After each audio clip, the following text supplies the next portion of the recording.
భక్తుణ్ణి రక్షించుకోవడానికి ఈశ్వరుడు జోక్యం చేసుకుంటాడు. ఆయన ఎలా జోక్యం చేసుకుంటాడో మనకి తెలియదు. ఒక్కొక్కసారి బహుముందుగానే జోక్యం చేసుకుంటాడు. వచ్చేది తెలుస్తుంది కాబట్టి అడ్డుకట్ట వేసి నించుంటాడు. మనకి తెలియవు ఆయన యొక్క కృత్యములు. భక్తుణ్ణి మాత్రం ఆదుకుని తీరుతాడు ఈశ్వరుడు. నన్ను నమ్మండి అంతే, అంతకన్నా నేను చెప్పలేను. ఒక సమస్యని ఇచ్చే ముందు మనం సమస్య వచ్చాక ఆలోచిస్తాం. భగవంతుణ్ణి నమ్ముకున్న వాడి గురించి పరమేశ్వరుడు సమస్య ఇవ్వడానికి ముందు వాడికి పరిష్కారం ఎలా చూపించాలని ఆలోచిస్తాడు.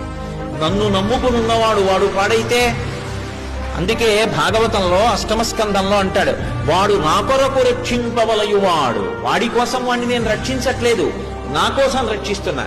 అటువంటి వాడు పాడైపోతే లోకంలో భగవంతుడున్నాడు అని ఎవడు నమ్ముతాడు? నమ్మడు. నేను ఉన్నాను అని నమ్మాలంటే నన్ను నమ్ముకున్నవాడు పాడవడానికి వీలు.